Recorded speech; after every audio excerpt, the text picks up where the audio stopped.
Well, good morning, good afternoon, and of course, good evening, wherever you are.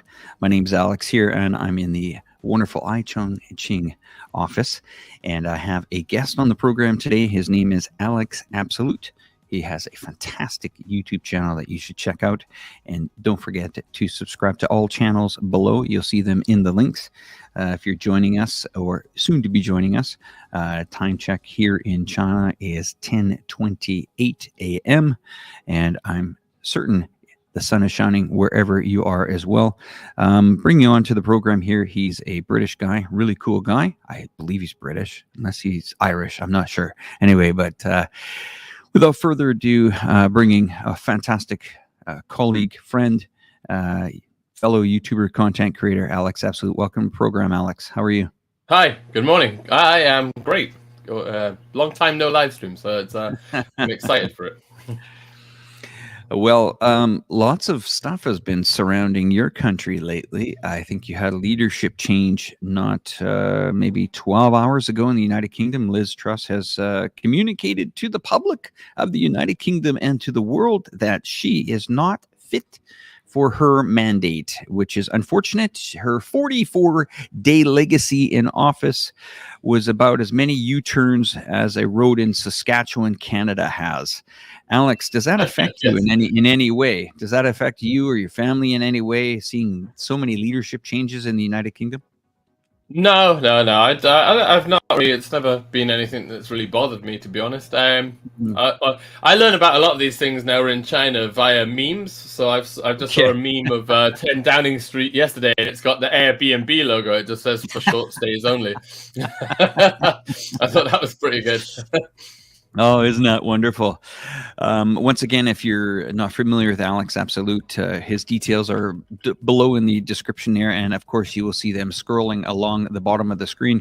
It's been a busy week here, Alex, in China, as you know. The CPC has been holding many press events throughout the week here. We've been giving coverage throughout the week on this 20th National Congress. Day one was action-packed, of course, hearing from the leaders of the country, giving us a direction on where it's going. But it's been pretty much down the line of what we all expected things to be. No real surprises as of yet. In Wenzhou, where you are, have you heard much been going on down in those neck of the woods there? There hasn't, because as you know, I've been out filming a documentary for the United Nations. So when we were still filming, right, we were busy filming for the entire morning. We just had to kind of the only thing that affected us was we had to work it around with some of the people we were interviewing. There's a guy, Mr. Shu, he's like a fish farmer, who's his experimental stuff with all the Tianyu where we were filming he had to go off from like 9:30 or 9 until 11, and everybody went to watch, and the translator that they'd hired had to go, so I had to be the translator, which was all right. And so overall, you're a busy guy, keeping busy, lots of stuff happening, lots of things going on. Got it. Very clear. Okay, so let's go over a couple of the highlights here. I'm just gonna. Hey, you know what? Let's go to the front page newspapers here. Let's go to the front page newspapers and see what tomorning newspapers are going to tell us. I'm sure your ousted prime minister is going to be on the front pages of many newspapers coming up. Here we go. We got the Daily Mail now. I'm pretty sure you're familiar with the Daily Mail, Alex. All right. This one here is saying Suella 90-minute shouting match. Ooh, okay. That's interesting. And boy, I think, the King Charles was not expecting to hear so quickly that his prime minister has left the office, the Airbnb, as we call it. What's interesting is who's going to take the job. Is Boris coming back? Do you think Boris is coming back? Maybe. I mean, he did a fair stint. I think you could get him back. It wouldn't be the worst decision. He's not. I didn't really follow a lot of it because since we've been in China, it's like I learned most of the headlines through Chinese friends of mine that have watched the news. But I mean, he was there for a while, so I mean, I don't know. I don't know who else there would be to take over. Who's waiting in the wings? Because I'm not really. Well, I would predict Boris is going to come back there just to get into headlines. I don't think he's going to get back into office. Not that's speculation, but I don't know if he's going to get back in the office there. Alex, what we'll do with you, if you could just refresh your StreamYard in the background there, maybe get your signal. We'll try to get your signal sorted a little bit, and I'll continue to move on with the press headlines. If you have to log out, log back in, I will bring you back into the show. Okay, no problem. We'll see Alex in a moment here. These are the headlines for tomorrow morning here in some of the newspapers and late afternoon, depending what prints you're watching here. This is also from Courrier Picard in France. This is a French newspaper. La NCF Fête Manche Arrêt is basically telling us that the fate of the SNCF, which is one of the largest rail companies, is in fate. Remember, there is a lot of union issues going on in France right now. The country remains 1/3 of its gas stations without gas at the moment. Wow. So if you want to gas up your car in the Côte d'Azur or the south of France in Menton or Nice, France, or Cannes or anything like that, or Boulogne-sur-Mer, get ready to wait for 2 hours. That's what I heard the latest was.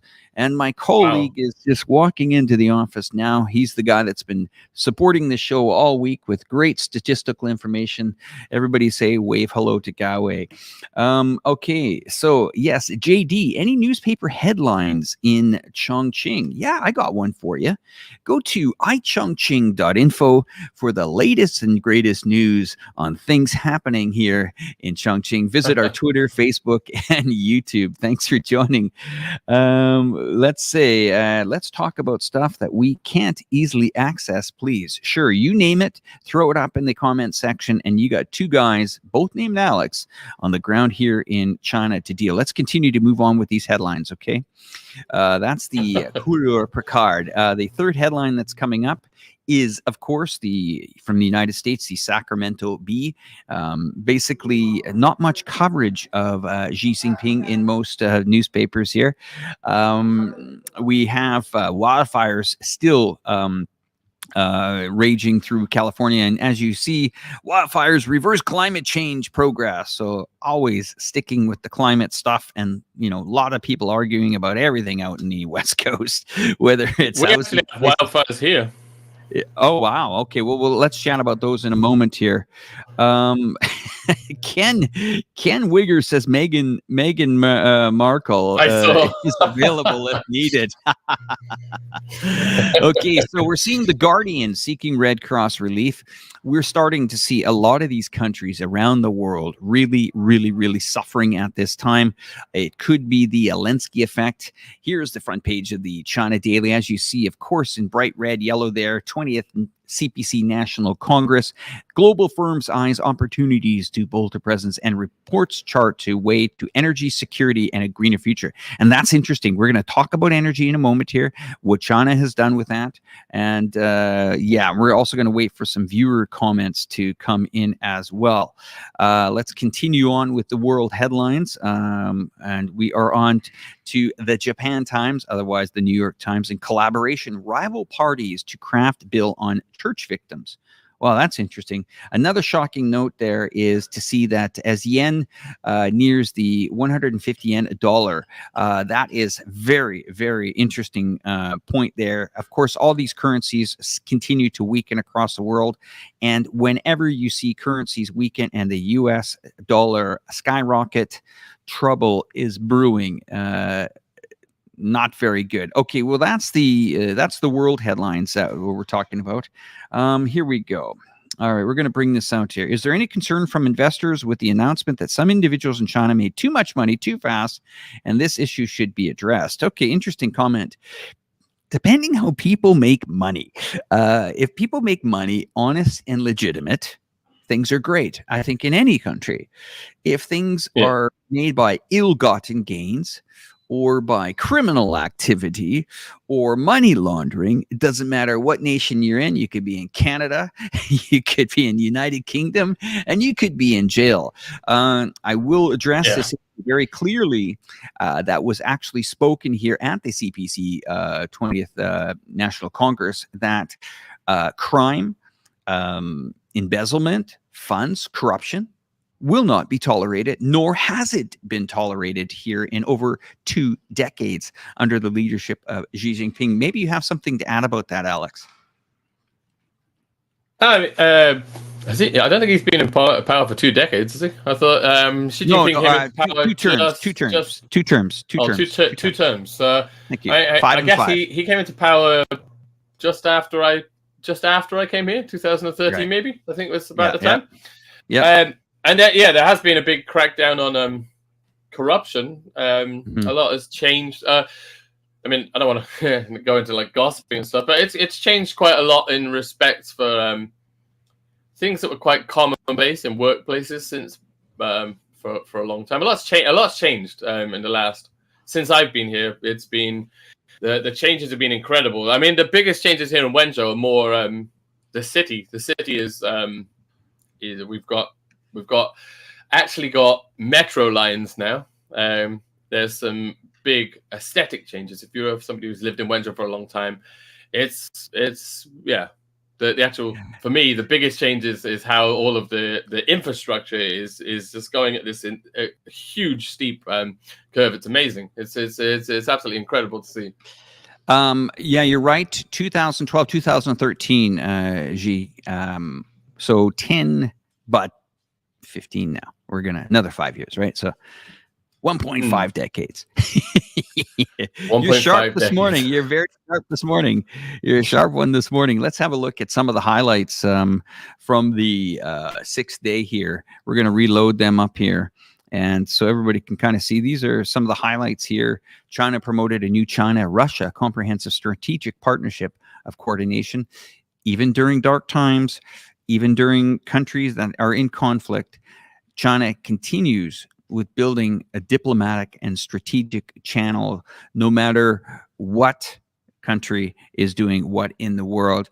Sometimes you have to kind of continue to move on building relationships instead of trying to cancel countries completely, like the collective West has been trying to do with Russia, on and on. Yes, Ken, that show will continue to broadcast at 12 noon on the iChongqing YouTube channel. You are correct on that. Okay, we have some other stuff. Now, I'm going to get your opinion on this, Alex, okay? This has to do, okay, this is an interesting story, and everyone, I haven't told Alex about this story because I wanted to see what his opinion is going to be about this, okay? And it's shocking news, of course, to the British public. They're up in arms about this. They're very upset about this, and they don't know what to do about this. And it's I would say it's heavy duty if you're. Okay, anyway, here we go with the headline here. The United Kingdom fumes over China's poaching tactics. MOD, Military of Defense, says will penalize British military pilots recruited by Beijing. Have you heard anything on that? No. Okay. In fact, I thought that... Do you want me to read the story for a bit? Yeah, okay. Okay, let's read it for a bit here, and then I'm going to get your commentary on it, because you know everything UK, that's for sure. So China is luring retired British military pilots with vast, get this, Alex, with vast sums of money, okay? Vast sums of money, all right? To share their expertise with the People's Liberation Army, the PLA, which can be used to develop the tactics and capabilities of the PLA Air Force, according to reports. Of course, they are anonymous reports or people reporting. British military defense, MOD, is concerned that this practice could threaten the country's national security and has been working with allies to try and stop it. That's interesting, working with allies to try and stop it. How are you going to stop that? I'm not sure. According to an unnamed, remember, unnamed British official, China's efforts to recruit retired military pilots who are retired, who can pretty much should be able to do whatever they want, have been ongoing before the coronavirus pandemic, but have gained momentum in recent months.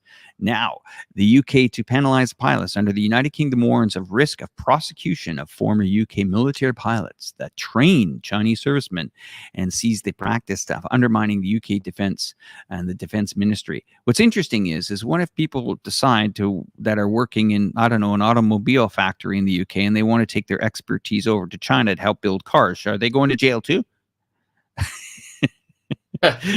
Is this just over the top stuff again, Alex? What is this? What are we watching here? I mean, like the most important point we should point out here is the fact that it's in the mainstream media, and we all know what like the mainstream media is like. I don't think anybody needs to reiterate that. There's a high chance this story never even existed. It's just someone on the news desk was like, I know, like someone needs to make a story up. Let's just pick something. Because there's like the pandemic. There were so many things that I was like, that seems like actually your the Canadian, was it CPC? The news. CBC, I have a video on my channel.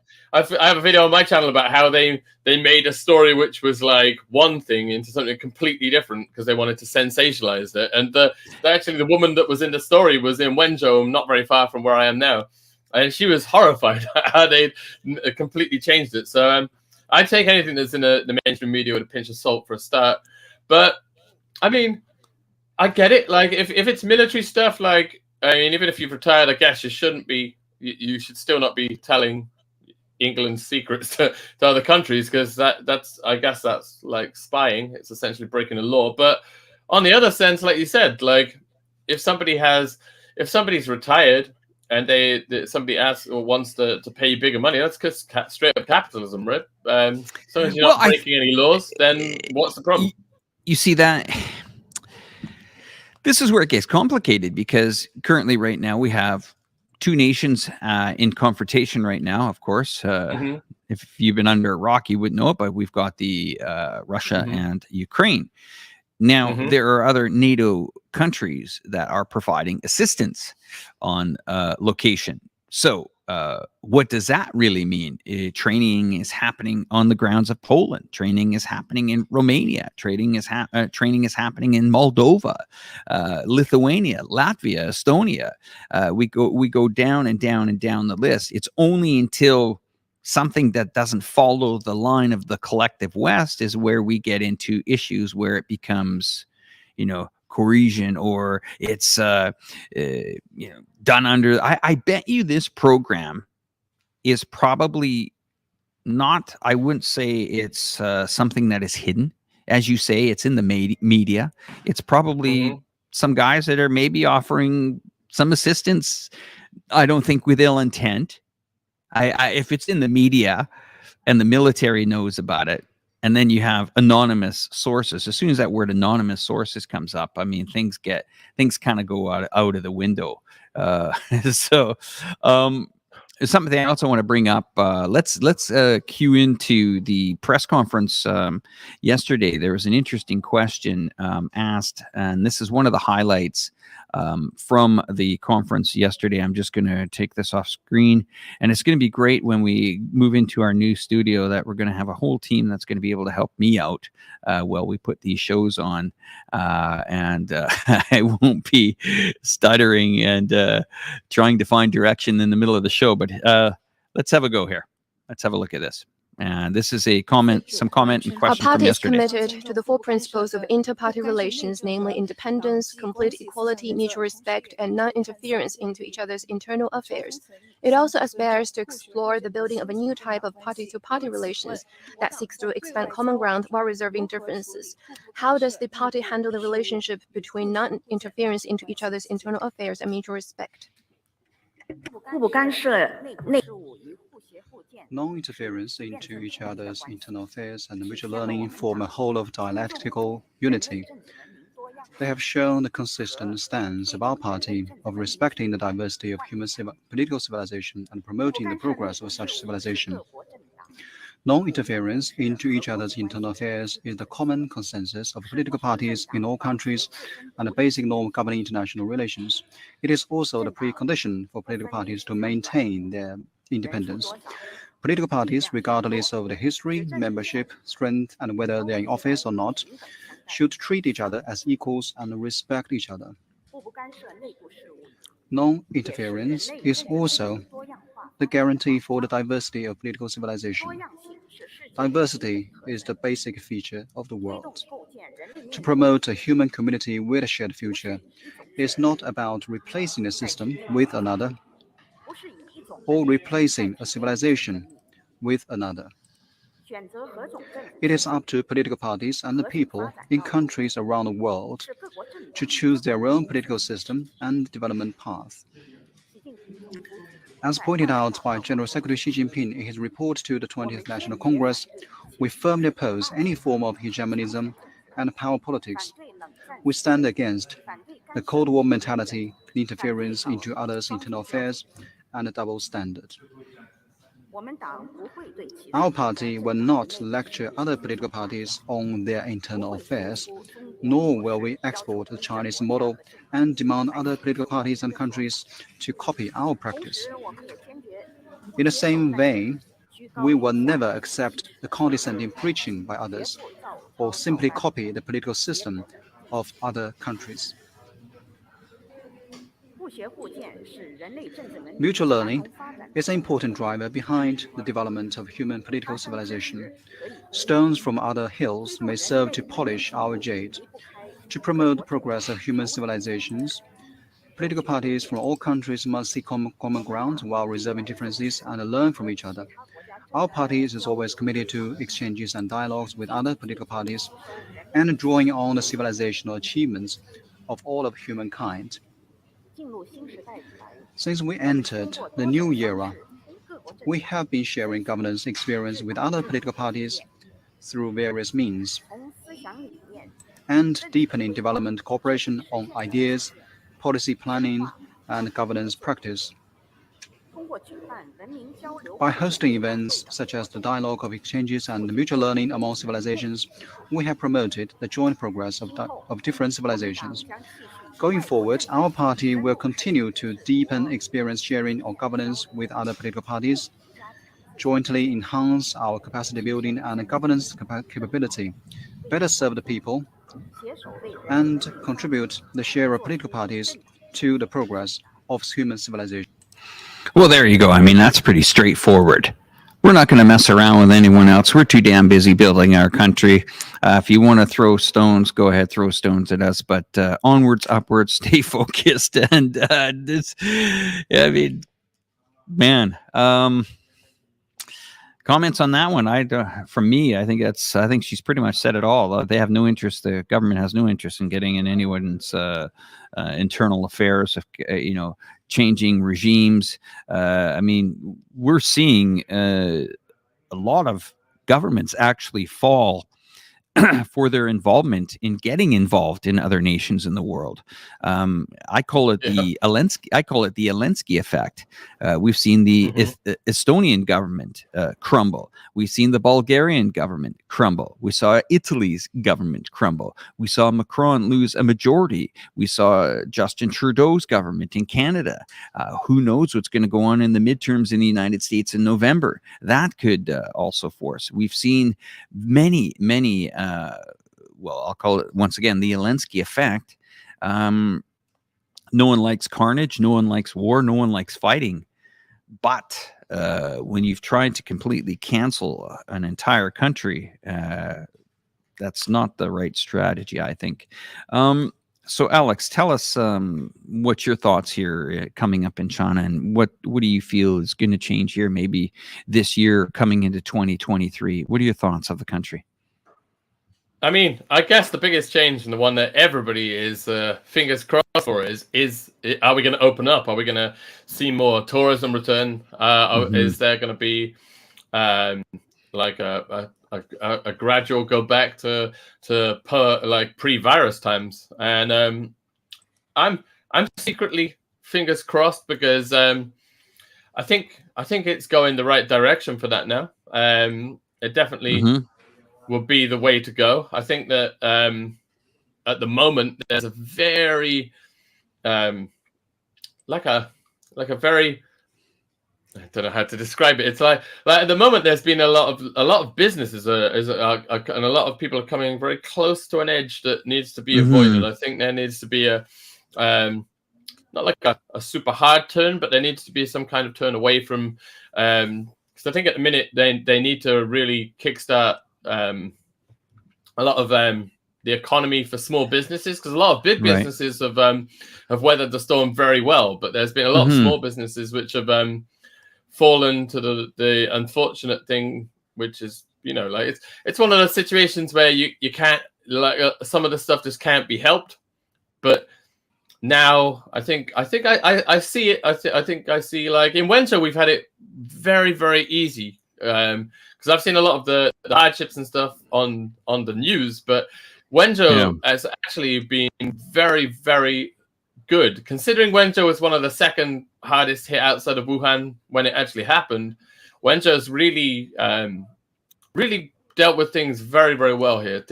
Life hasn't felt very restricted, like short of a few, like, you know, like the stick the thing in your mouth test things, but I mean, I don't honestly see the problem with this. Like, I mean, it's a bit annoying if you have to go in like a huge queue, but generally Wenzhou's, like with my life, the way I've been doing it, like I was telling you earlier, was just I do the test on the way back from dropping my son to kindergarten. There's nobody there. It takes 2 minutes. Really hasn't been that big a problem here in Wenzhou. So, yeah, the only thing I would like is more international travel. Is something I would like to see, because I haven't seen my family in 3 years, and I'd really like to take my 2 sons back to their grandparents. Other than that, I think everything here is good. Do you feel that? I guess you've been in China the whole time while this pandemic's going on. I witnessed being outside of this country for a few years.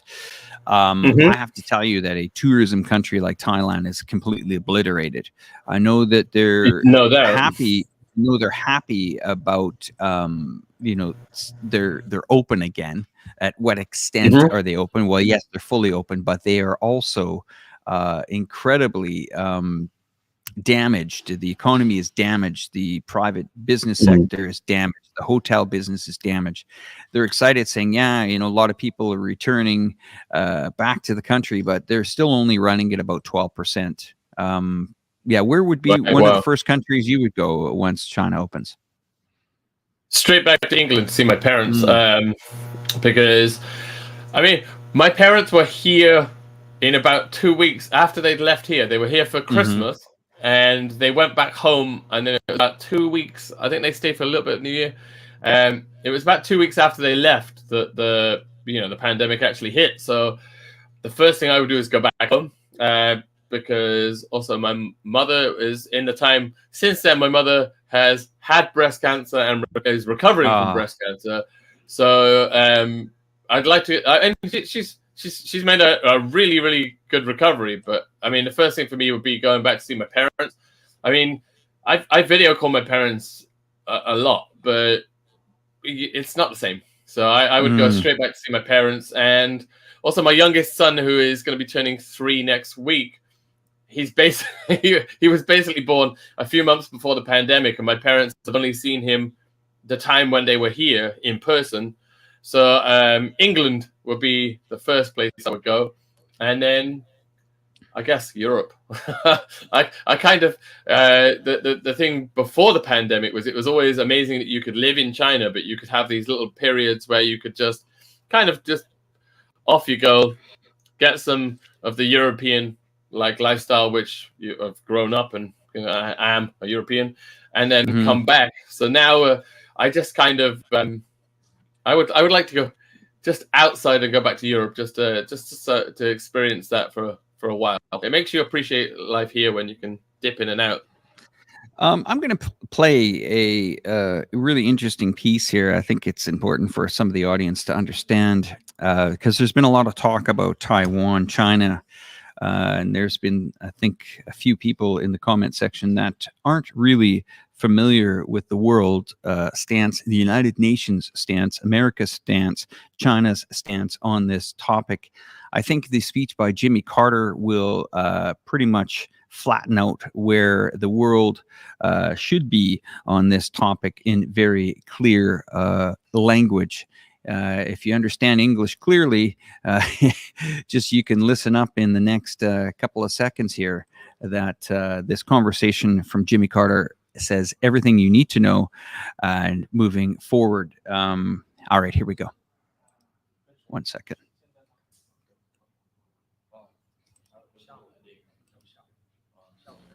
I would like to read a joint communique which is being simultaneously issued in Peking at this very moment by the leaders of the People's Republic of China. A joint communique on the establishment of diplomatic relations between the United States of America and the People's Republic of China, January 1st, 1979. The United States of America and the People's Republic of China have agreed to recognize each other and to establish diplomatic relations as of January the 1st, 1979. The United States recognizes the government of the People's Republic of China as a sole legal government of China. Within this context, the people of the United States will maintain cultural, commercial, and other unofficial relations with the people of Taiwan. The United States of America and the People's Republic of China reaffirm the principles agreed on by the two sides in the Shanghai Communique of 1972, and emphasize once again that both sides wish to reduce the danger of international military conflict. Neither should seek hegemony, that is, a dominance of one nation over others, in the Asia-Pacific region or in any other region of the world, and each is opposed to efforts by any other country or group of countries to establish such hegemony. Neither is prepared to negotiate on behalf of any other third party or to enter into agreements or understandings with the other directed at other states. The government of the United States of America acknowledges the Chinese position that there is but one China and Taiwan is part of China. Both believe that normalization of Sino-American relations is not only in the interest of the Chinese and American peoples, but also contributes to the cause of peace in Asia and in the world. The United States of America and the People's Republic of China will exchange ambassadors and establish embassies on March the 1st, 1979, unquote. Yesterday, our country and the People's Republic of China reached this final historic agreement. On January the 1st, 1979, a little more than 2 weeks from now, our two governments will implement full normalization of diplomatic relations. As a nation of gifted people who comprise about 1/4 of the total population of the earth, China plays already an important role in world affairs, a role that can only grow more important in the years ahead. We do not undertake this important step for transient tactical or expedient reasons. In recognizing the People's Republic of China, that it is a single government of China, we are recognizing simple reality. But far more is involved in this decision than just the recognition of a fact. Before the estrangement of recent decades, the American and the Chinese people had a long history of friendship. We've already begun to rebuild some of those previous ties. Now, our rapidly expanding relationship requires the kind of structure that only full diplomatic relations will make possible. Well, there you have it. Can't get much easier to understand than that. It also was written in that communique that United States shouldn't be entering into selling military arms, which they have. We could dissect this many times over, but we don't need to. We know who continues to follow the communique, that very important communique that was written many, many years ago on the 25th of October, 1971. It's very clear. I don't know how someone can twist those words. It's impossible. But the one China policy continues, and that will never deviate away from that. Have you ever seen that speech before, Alex? Nope, first time. I actually have no idea who that guy was. That's Jimmy Carter. Jimmy Carter was a president of the United States many years ago, many moons ago. We'll say maybe before you were born. He continued he continued his diplomatic missions even when he was out of office. And he will continue to forever be known as a man that does, make serious attempts at trying to have peace in the world. What can I say? I think he was the third, maybe you guys can correct me, he's the 39th president of the United States, something like that. He was a Democratic president. But yeah, amazing, absolutely amazing speech there. Yeah. Okay. So let's have a look here. What else have we got from our chats on the side here? Policies can't be changed. We got some, spicy.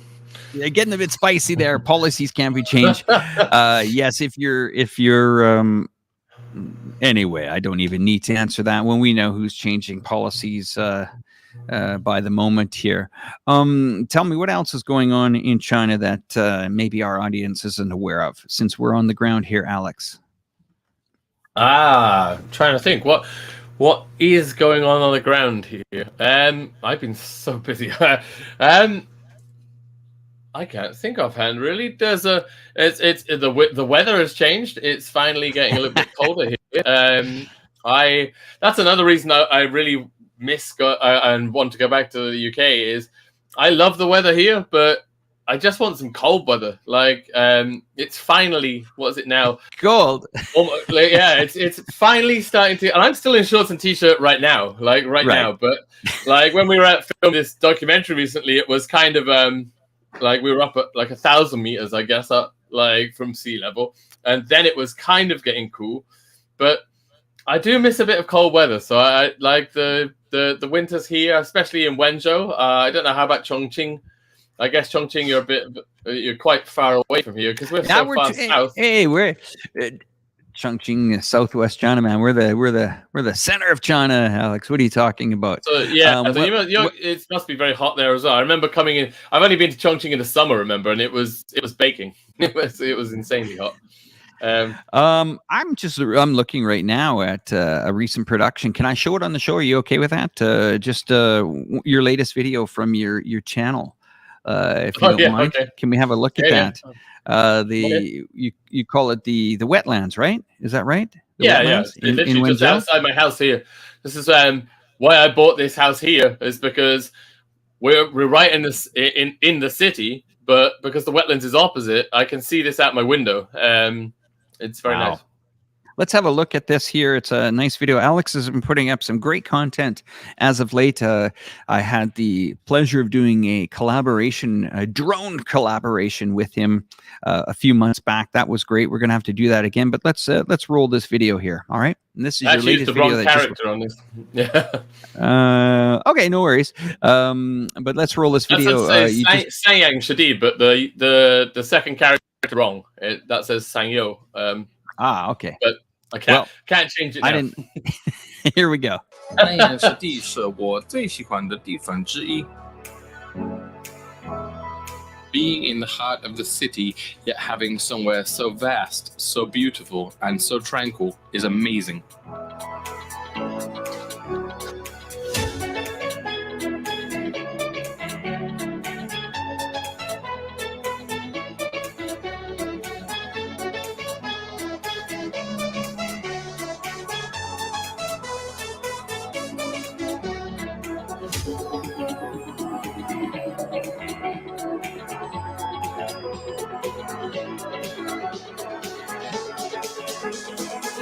It's amazing to see such a vibrant ecosystem just teeming with life, which has made me want to make a lot of videos here.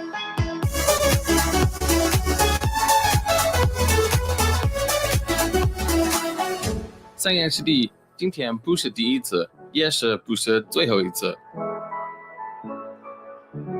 再一次的，对吧？ Well, there we go, my friend. Amazing, amazing content. You continue to put out fantastic content, Alex, and my hat goes off to you. I know how hard it is to put content together. Every detail of your video is amazing. Your editing skills are outstanding. Your photography and your videography and your drone footage is beautiful. And the colors that you bring out. And of course, I commend you. Maybe it's something to do with the name Alex and picking good music, man. You can pick some great tracks as well. Fantastic stuff. Tell us, if you can, a little bit about what you're filming, if you can. I don't know if you can go into details about that, but that would be great to hear. Yeah, I can. So I have quite a lot of different things going on at the moment. I just got back from filming, I've mentioned before, I filmed a documentary for the United Nations. Right. UNEP, which is the United Nations Environmental Projects. They have it was fantastic because it was my neck of the woods as well. So it was all filmed around here, around kind of 2 hours from where I am now. Mm-hmm. And it was all about the ecology of these local fish. They're called tianyu. And in Zhejiang, they have this very special thing where they have like a, I guess, is it called a symbiosis, where the farmers will grow rice in fields, and they flood the fields deep enough so that these tianyu, which look like giant goldfish, they're about sort of yay big, 6-8 inches long, and they put them in there, and then the fish clean the water, and in turn the water is very good for the rice, so the rice grows very, very nicely, and then the farmers get like a double harvest. I guess they harvest the fish, and although this was for United Nations, it was also in conjunction with the Shanshui project, which Shanshui project, which is a big. The Shanshui project is a China-wide thing. It's actually headed by Xi Jinping, and obviously United Nations the overall United Nations project is in 44 different countries in the world. So they're doing all these simultaneous documentaries. That's been pretty good. On top of that, I'm filming a lot of Douyin stuff because Douyin is I've learned a lot from over the last 2 years of Douyin and the e-commerce side of it. How you can like I had a Douyin channel before with a team. Right. We were a team of 5. We went from I put myself as the face of it because, you know, being a foreigner, it gives you a slight edge, and we went from, I think, 80,000 followers in the first month. Unfortunately, that project later kind of all went downhill a bit because there was a guy who was anyway, yeah. Let's just say Ponzi scheme. But I don't know. Was the guy a foreigner, or was he? No, it was a Chinese guy on our team who was the more the connection side, and I think he was taking investment money and spending. But that's too bad because you put a lot of time. I remember you talking about that project to me when you came. It was a great project. You were really excited about it, and then it. Fell flat. Sorry to hear that those things fell flat, Alex. I understand that sometimes that really kicks the spirit of doing things like this. Don't let that alter your perception in what you're doing, because I think you do fantastic work. Get by that. We all have these types of pitfalls, we'll call them, in our life, so don't worry about it. Yeah, so now we have 2 more projects. One, which is a friend of mine who was originally part of the original project. We've just shaved it down now. There's 2 people because essentially we don't need any more else, because we're both videographers. We both know how to shoot and edit. So we've just cut all of the extra people out, and we've started a kind of travel style one now. It's just myself experiencing and being a videographer while traveling around. So sometimes we're doing this while we're out working. We just make extra shots of places. And then we have another one starting soon, which is more of a similar theme to the last one, kind of local kind of village life. But we also have an alcohol brand, which is on board, which is a big local one. So it's exciting times. Lots of stuff brewing. Lots of stuff brewing. Yeah. I'm just going to continue to chat. I'm just got maybe some late information here on my chat screen. I'm going to talk to my colleague here beside me to see if I need to address something on the show here. Alex, continue to tell us about the future ambitions here and where people can find you and your channel and all that. Okay, I'll be one moment. Okay. So currently you find me on YouTube as Alex Absolute. This is where I put a lot of the China-based content. I've actually had a lot of requests recently to go back to doing some longer form content, because recently, where we've been so involved in all these other projects, I've been editing videos for Douyin, and which is, if nobody realizes, that's the original and the Chinese version of TikTok. So on their shorter videos are the best possible things that you can use. So we've been editing between 1 and 2 minute videos for Douyin, but then I've been putting them out on my YouTube channel because at the moment I haven't been having the time to do like longer vlog style stuff. I mean, so I'm gonna bring that back soon. It's been kind of busy because I have to. I study an online degree in design graphics because I went back to do another degree because primarily I like learning stuff. So I went back and I thought design graphics would be something that would complement video production, and I do a lot of learning video stuff. So I've actually I'm going to start a new channel, but it's going to be I'm gonna have one YouTube channel just for China stuff and my China vlogs, and then I'm gonna have a new channel which is cinematography and videography, but not from the perspective. I don't feel that I'm at master tutor level. I feel I'm kind of still a lot to learn. So instead of, there's a lot of great channels out there which teach you cinematography and teach you tutorials. I'm going to take the opposite approach and be like, I'm going to challenge myself to learn this, and then challenge myself to learn this, and kind of take people along on the journey, and then share my experience, so that if people are in the same boat as I am and they're learning, they could know where not to do something or what is good, and kind of build a community of people learning together. So, I mean, I would, to be honest, I learn a lot from other content creators. I think there's a lot of stuff that you can't learn in school. You can't. And a lot of this stuff is evolving daily, even hourly. We're seeing new tricks, new angles, new ways to get better color, new ways to mix music, new ways to do angles. I mean, I've worked with a lot of students that are, part of media schools, part of filming, part of videography.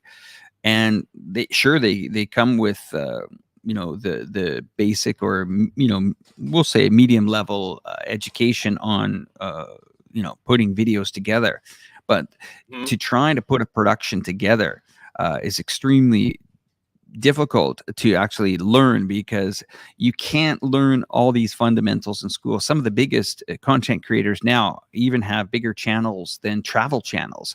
They have bigger channels than CNN's or other. I'm just using CNN as an example. And a lot of the people are learning these tricks of the trades. Even when it comes into aerial photography, there are moves, there are things that the drone you didn't think can do, but some other guy has invented a way to do it, or a shot, or seeing the light, follow a ribbon band over top of the building. I mean, it's just these are things that you can't learn. There's one thing, street smarts, and then there's book smarts, and then there's aerial photography smarts, and there's cinematography smarts. I mean, some of the greatest video makers are on YouTube, and that's what I find amazing. I see a lot of people. Sorry, just to address EL. Hello. Yeah, I do read the chat. I am reading the chat here. Just reading the thread. So I actually see there's one of my good friends from here, Wendo, Mark. He's right. Well, my good friend here, Craig. His brother Mark W is in the chat. So hi to him. He's actually visited here in Wenzhou when Craig got married. Right. Okay. When I met him. But yeah, there's a lot of stuff nowadays. I see this guy Anders. He's interested in the video. He has DaVinci Resolve. DaVinci Resolve is a fantastic piece of software. Let's Alex, the Adobe. Alex, let me just stop you for a second here. Just refresh your camera. Come back and we'll address Anders' thing. Okay, we just got a signal issue here for the moment. Alex will be back there. He wants to answer Anders' comment here. Says it's interesting in learning video editing. I've just used DaVinci Resolve, but only in a very simple way. Here's Alex back to answer your question for you. Yes, DaVinci Resolve is probably the best software to start with, because DaVinci Resolve is used for a lot of Hollywood stuff and a lot of very high-end productions, but you can start with the free version. You don't need to. The paid version is fantastic and it has a lot of options that once you get into it, you will want. But you can start for free. It's probably the world's best coloring software. It can look quite daunting and quite intimidating. But even I am thinking of, I don't want to switch because I use Adobe Premiere and After Effects. I love After Effects, but at the same time, I can see my screen's gone back. Oh no, I'm back. I think Adobe lacks one thing, which is utilizing your GPU. So I'm gonna challenge myself to learn DaVinci, make a switch, but then still use both, I guess, because depending on which clients you're working with, sometimes you'll work with clients and they'll say, I want you to edit in this software or that software. Yeah. And Premiere is always making some fantastic. Every time I think, oh, I want to switch to DaVinci, like they've just updated a bunch of stuff, and I really love Adobe. Adobe does for all the crashing, it's still fantastic. We recently produced some content, and then we got involved with DaVinci involved there. And the issue is the color grading. We were struggling. We did a fantastic color grading on Premiere Pro, but then the editor that was doing the color grading used DaVinci, and then brought back to us. We had framing issues. We had things happen that we had to redo the color again. It gets complicated. But let me tell you something about Adobe. Adobe is a multi-billion-dollar company. They're not going to sit idle. They're not going to sit on the sidelines and say, well, we'll let this new company come in. You're always going to see new things. My advice from editing standpoint is stick with what you know. Stick with a larger company. Yes, there's a lot of these other smaller online stuff that can help you at the start. That's great. But it's kind of like you go with what you feel comfortable with and what is easy to learn. In this editing mission that we're on, we could learn so many different types of things. Sony has their own editing programs. Adobe has their own programs. DaVinci. I mean, these are great, and I think they're great for anyone. But for guys like me, I use Adobe. Adobe has a very powerful, let me tell you about how powerful what they did recently here in 2022. If you see a lot of our content here at iChongqing, we try to also use subtitles for international markets, or at least for our domestic market to understand our international reporting, or vice versa. Well, Adobe, get this. This is how good they are. They will go in and they will scan the video after it's done, transcribe it, be able to identify, let's say if I'm talking a whole video, a 30-minute video, they will pretty much come back and rewrite the subtitles on my videos at about a 97 to 98% success rate of translation. Now, it'll allow you to go in there and let's say a word was spelt wrong, or it was misunderstood, or something wasn't said correctly. You will be able to correct that word.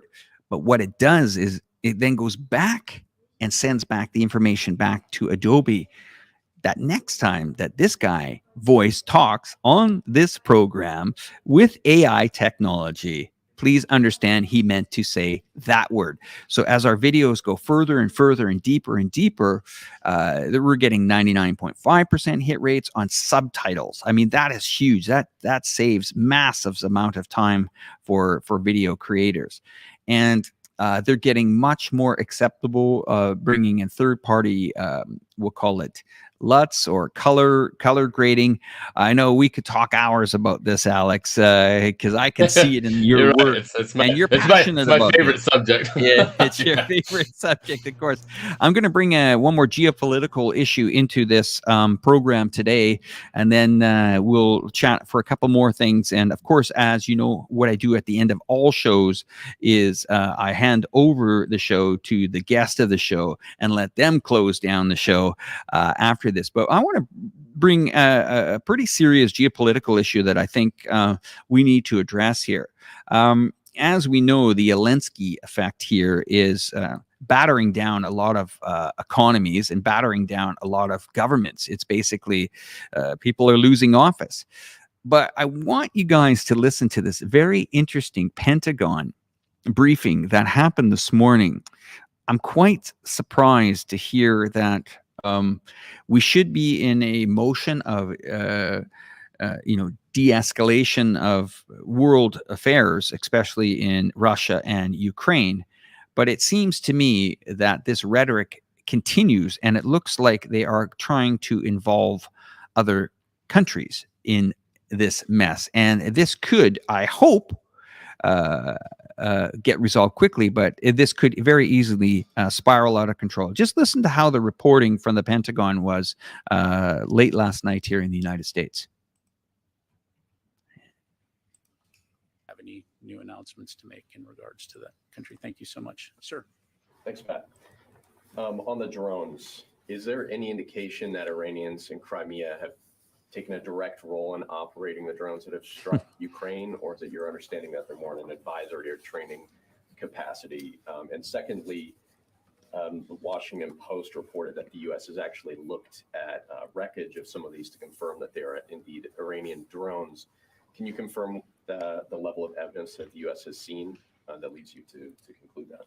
Yeah, thanks. On your last question, I've seen those press reports. I don't have any information to provide on that. In terms of the role of Iranian military personnel on the ground, again, our understanding is that they're on the ground in Crimea, assisting Russian military personnel as they conduct these drone operations in Ukraine. So, but not a direct. They're not directly operating the drones. My understanding is that it's the Russians who are flying the drones. So yes, they are assisting the Russians in those operations. Yes, sir. Sir. I have two on Ukraine for you. Zelensky said today that in an evening address that Russia had placed explosives on the Kharkova Dam and could be aiming to. So this whole talk is basically. There's been some discussion of a threat. It's just showing the involvement of what the American government and how their Pentagon views the world at this moment. And it really starts to wrap a lot of countries involved that are not on their Christmas list of invitation to the White House. And it really starts to tell you that the direction of where this could go. As you can see there, they're saying that, well, it's not the Iranians flying the drones. Well, they're on location. They're kind of training, but they're not training, but they're there and they're not there. And they're targeting one region, Crimea. So once again, no one condones conflicts in the world, but as we know in history, the world map has been rewritten for thousands of years and will continue to be rewritten for thousands of years in the future. That's just the way life goes. Unfortunately, no one likes conflict, but we hope that this military-industrial complex will slow down, stop funding these wars. I don't think any side should be funding into the billions of dollars, but here we are. We're getting into the really cold days of winter. I mean, Alex, UK is really involved in this. This has hit the energy sector all throughout Europe. this has impacted Canada's, economy drastically. Has impacted Canada's economy, not only from a clear indication from energy bills. Strangely enough, Canada does have a lot of oil and gas and natural gas, but it's also hit us on inflation. Just because a country's not directly in that vicinity geographically doesn't mean that they can escape this world issue right now. So, I mean, are you concerned about things going on in the UK? I mean, my mother's electricity bills are probably higher than her pension right now, and that says a lot, really. Yeah.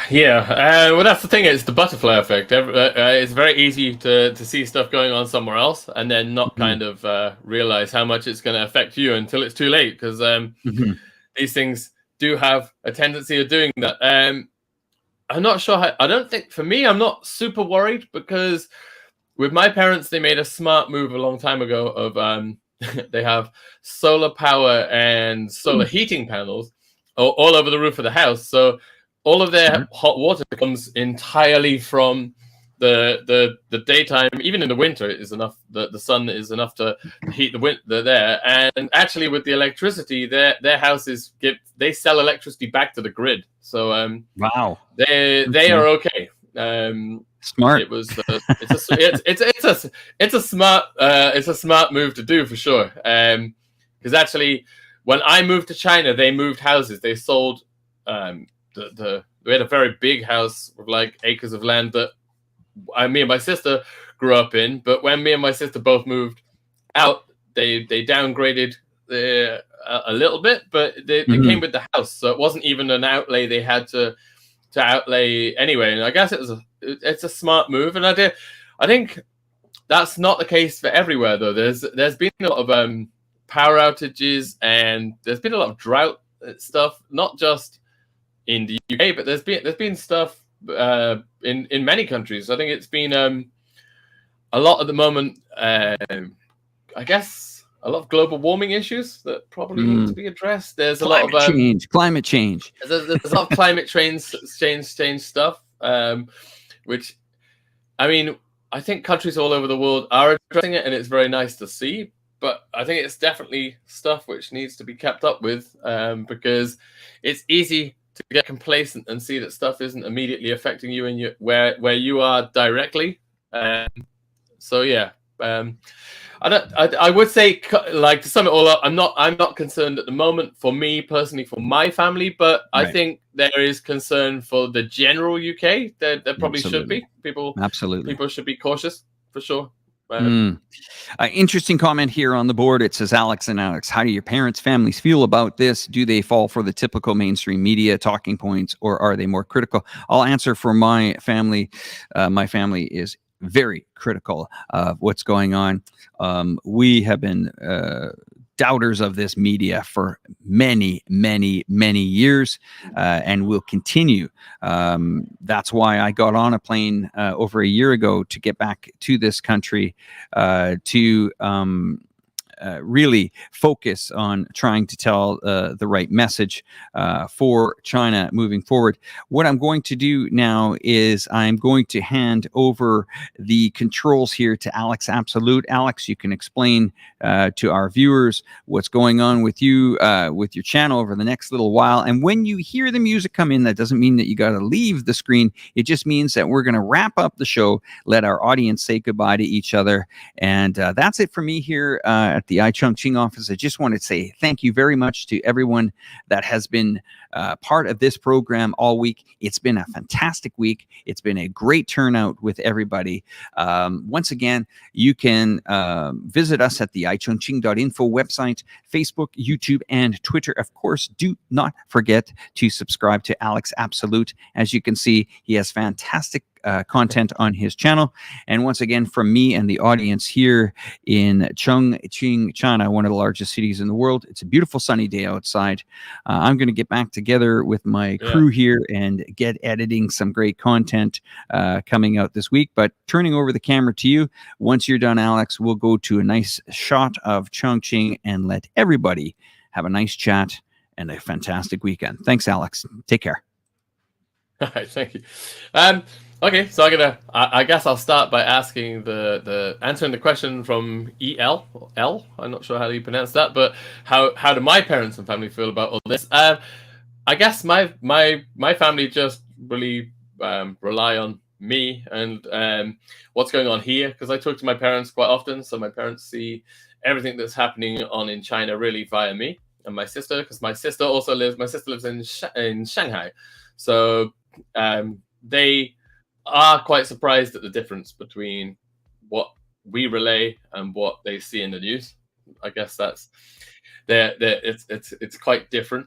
But other than that, going back to my channel, I am going to be trying to get some more longer form vlogs and China content out. I'll be starting my new channel, which I will let people know on my channel that I have now when that happens. I just want to first shoot and edit at least 5 or 6 videos so that I have a good head start, so I'm not trying to rush. I'm someone who doesn't like to be trying to constantly catch up with yourself on rushing, which is what happens a lot in the video production content creating world. Sometimes you do have to just kind of go with what you've done. But you can find me, Alex Absolute, on YouTube. If you have Douyin, you can find me as Alex Chunava, which is a channel I started about a month ago. Currently sitting about 3,800. So it's all right growth for the first month, like a month and a half.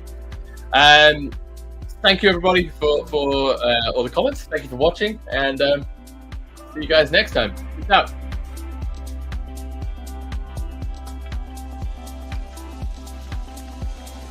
Take care, guys. Take care.